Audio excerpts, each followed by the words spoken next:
여러분 안녕하세요. 나이가 들수록 가장 많이 듣는 말이 있죠. 아이고 잠이 예전 같지가 않아. 예전에는 베개만 되면 금세 잠이 왔는데 요즘은 한참을 뒤척이다 겨우 잠들고 자다가도 서너 번씩 깨고 새벽에 일찍 눈이 떠져 하루가 길게만 느껴진다는 이야기 아마 한 번쯤 해보셨을 겁니다. 오늘은 우리가 무심코 반복하는 잠에 관한 안 좋은 습관들 그리고 그로 인해 겪게 되는 사례들을 하나씩 풀어드리려 합니다. 혹시 내 이야기 같지 않은지 함께 들어보시겠어요? 먼저 TV와 함께 잠드는 습관입니다. 제 이웃 어르신 한 분은 평생 농사일을 하셨는데 은퇴 후에는 밤마다 TV를 켜놓고 주무시곤 했습니다. 처음엔 소리가 자장가처럼 느껴지고 화면이 깜박이는 것도 금세 적응이 된다며 이게 나한테는 수면제야.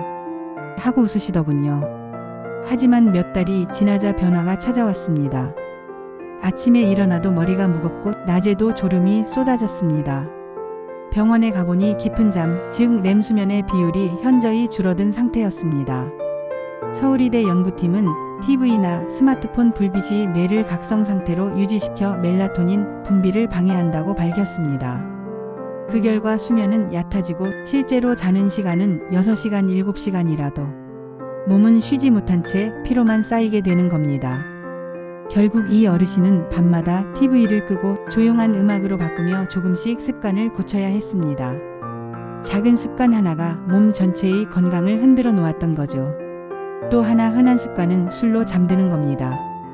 나는 술 한잔 해야만 잠이 와.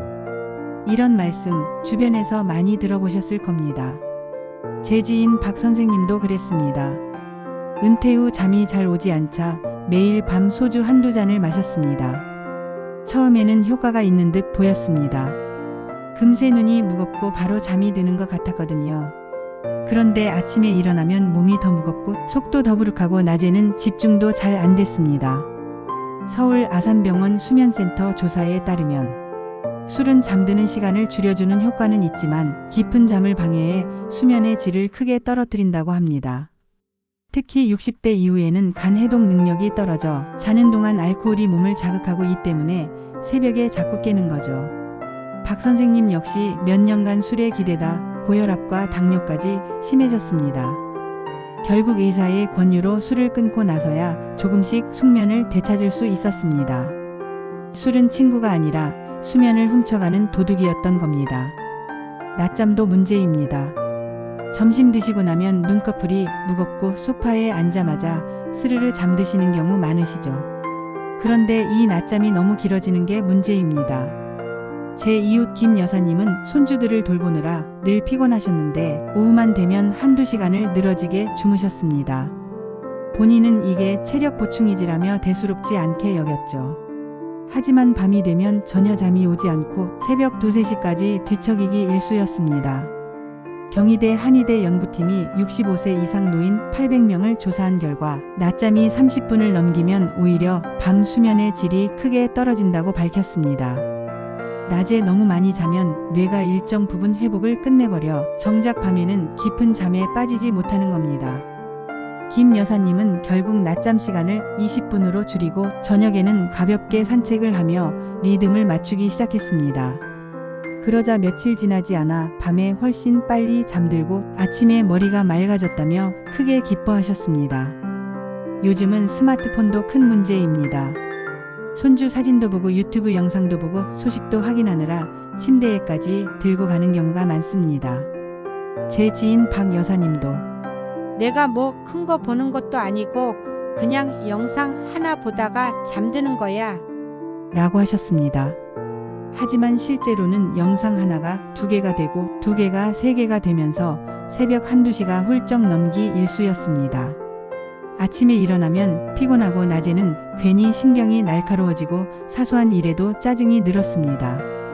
미국 하버드 의대 연구에서는 스마트폰 불빛, 특히 파란색 계열의 빛이 멜라토닌 분비를 30% 이상 억제한다고 밝혔습니다. 우리 몸의 시계를 완전히 흔들어 놓는 거죠. 결국 박 여사님도 스마트폰을 침실 밖에 두고 대신 종이책을 읽거나 가벼운 음악을 들으며 잠드는 습관으로 바꾼 뒤에서야 안정을 되찾을 수 있었습니다. 이처럼 사례들을 보면 우리가 무심코 반복하는 작은 습관들이 사실은 숙면을 가장 크게 방해한다는 걸 알 수 있습니다. TV, 술, 낮잠, 스마트폰. 다 누구나 하는 일상적인 행동이지요. 하지만 이 작은 습관들이 쌓이면 몸은 쉬지 못하고 마음은 지치며 결국 건강까지 잃게 됩니다. 혹시 지금 이 말씀을 들으시면서 이거 내 이야기인데? 하고 떠오르는 게 있으신가요? 그렇다면 오늘을 계기로 조금만 바꿔보시길 권해드립니다.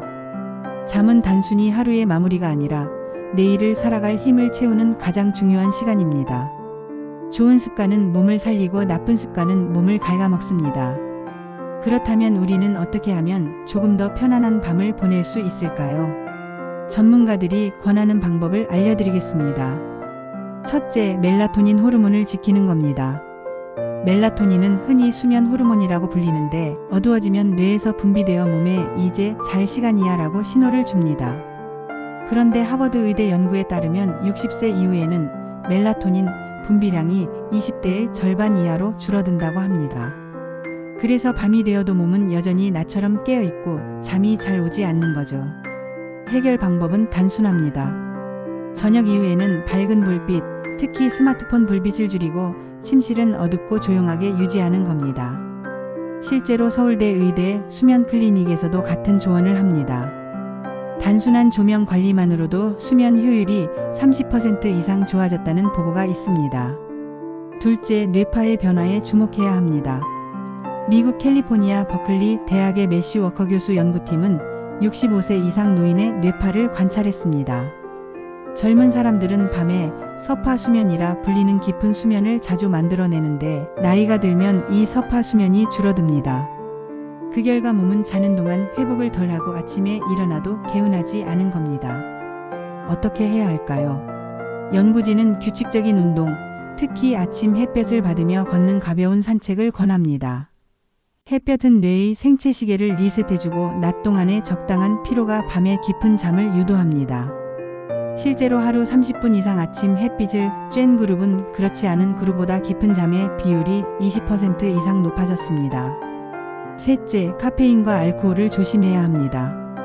국립중앙의료원 조사에 따르면 60대 이상 성인 중 40%가 커피를 마셔야 하루가 시작된다고 답했습니다. 하지만 카페인은 체내에서 6시간에서 8시간 동안 각성을 유지시키기 때문에 오후 늦게 마신 커피 한 잔이 밤잠을 방해할 수 있습니다. 알코올은 더 교묘합니다. 술을 마시면 쉽게 잠드는 듯 보이지만 미국 국립보건원 연구에서는 술을 마신 사람들의 수면이 얕아지고 새벽에 자주 깬다는 사실을 확인했습니다. 술은 진정제가 아니라 수면을 빼앗는 적이었던 거죠. 따라서 오후 2시 이후에는 카페인을 줄이고 저녁에는 술 대신 따뜻한 차나 미지근한 물을 마시는 게 훨씬 유익합니다. 넷째, 낮잠 습관을 관리하는 겁니다. 낮잠은 분명 피로를 회복하는 데 도움이 됩니다. 하지만 고려대 의대에서 65세 이상 노인 900명을 대상으로 조사한 결과 낮잠을 1시간 이상 자는 사람은 그렇지 않은 사람보다 불면 증상을 호소하는 비율이 2배 가까이 높았습니다. 반대로 낮잠을 20분 내외로 짧게 자는 사람은 오히려 밤 수면의 질이 좋아졌습니다. 전문가들은 낮잠은 간식 같은 잠이지 식사 같은 잠이 되어서는 안 된다고 조언합니다. 즉, 달콤하되 짧게 오후 2시 이전에만 즐기는 것이 가장 좋습니다. 다섯째, 마음의 무게를 덜어내는 겁니다. 나이가 들수록 몸의 질병뿐 아니라 마음의 걱정도 잠을 방해합니다. 연세대 심리학과 연구에 따르면 60대 이상 불면 환자의 절반 이상이 걱정과 불안으로 인해 잠을 못 든다고 답했습니다. 이럴 때는 억지로 자려고 애쓰기보다 잠들기 전 작은 의식을 만드는 것이 도움이 됩니다. 따뜻한 물로 발을 씻고 잔잔한 음악을 들으며 오늘 하루 감사했던 일을 떠올려 보세요. 실제로 이런 습관을 꾸준히 한 그룹은 불면 증상이 현저히 줄었다고 보고됐습니다. 마음을 달래는 작은 습관이 몸까지 편안하게 만드는 겁니다. 마지막으로 수면 환경을 관리하는 겁니다. 아주 단순해 보여도 효과는 큽니다. 실내 온도는 18도에서 20도, 습도는 40에서 60%가 가장 적합합니다. 너무 덥거나 건조하면 뇌는 깊은 잠에 들지 못합니다. 또한 침대는 오직 잠자는 곳으로만 쓰는 게 좋습니다. TV를 보거나 스마트폰을 오래 하는 자리가 되면 뇌는 침대를 휴식이 아닌 활동의 공간으로 기억합니다. 미국 수면학회는 침대에서 20분 이상 잠들지 못하면 일어나 책을 읽거나 따뜻한 차를 마셨다가 다시 눕는 것이 오히려 낫다고 권합니다. 여러분, 오늘 제가 드린 말씀을 하나로 정리하면 이렇습니다. 좋은 잠은 우연히 찾아오지 않습니다. 좋은 습관이 좋은 잠을 부르는 겁니다. 멜라토닌을 지켜주고 햇볕을 쬐며 몸을 움직이고 술과 커피를 멀리하고 낮잠은 짧게, 마음은 가볍게, 그리고 침실은 오직 휴식을 위한 공간으로 만드는 것. 이 작은 원칙들이 쌓일 때 비로소 깊고 편안한 잠이 우리 곁에 다가옵니다. 오늘도 제 이야기가 여러분의 밤에 작은 도움이 되길 바랍니다. 혹시 이 영상이 마음에 드셨다면 구독과 좋아요 눌러주시고 앞으로도 건강한 이야기 함께 나눠가요. 감사합니다.